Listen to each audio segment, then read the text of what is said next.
بسم اللہ الرحمن الرحیم۔ پیارے آقا صلی اللہ علیہ وآلہ وسلم نے فرمایا، جب زمین پر کسی منافق کی تعریف کی جاتی ہے تو اللہ تعالیٰ کو غصہ آ جاتا ہے۔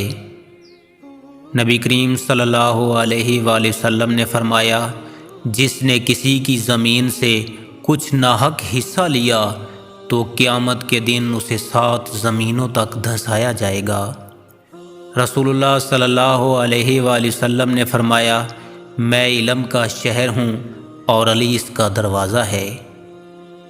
پیارے آقا صلی اللہ علیہ وآلہ وسلم نے فرمایا، جب اللہ تعالیٰ کسی کو کسی زمین پر فوت کرنے کا ارادہ کرتا ہے تو اس جگہ پر اس بندے کی کوئی حاجت رکھ دیتا ہے۔ پیارے آقا صلی اللہ علیہ وآلہ وسلم نے فرمایا، ہر نبی کی ایک دعا قبول ہوتی ہے جو وہ کرتا ہے۔ میں چاہتا ہوں کہ اپنی دعا آخرت میں امت کے لیے محفوظ رکھوں۔ رسول اللہ صلی اللہ علیہ وآلہ وسلم نے فرمایا، مہمان کے لیے ایسا تکلف نہ کرو جس کی تم طاقت نہیں رکھتے۔ پیارے آقا صلی اللہ علیہ وآلہ وسلم نے فرمایا، مبارک ہو اس شخص کو جسے اپنے نامہ اعمال میں زیادہ استغفار ملا۔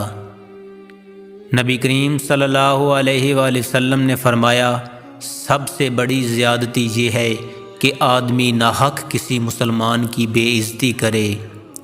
پیارے آقا صلی اللہ علیہ وآلہ وسلم نے فرمایا، آدمی جب ماں باپ کے لیے دعا چھوڑ دیتا ہے تو اس کا رزق روک دیا جاتا ہے۔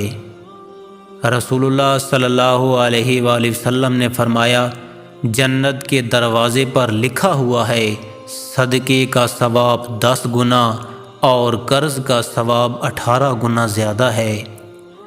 رسول اللہ صلی اللہ علیہ وآلہ وسلم نے فرمایا، جس شخص کے ساتھ کوئی بھلائی کی گئی اور اس نے بھلائی کرنے والے سے جزاک اللہ خیرن، اللہ تعالیٰ تم کو بہتر بدلہ دے کہا تو اس نے اس کی پوری تعریف کر دی۔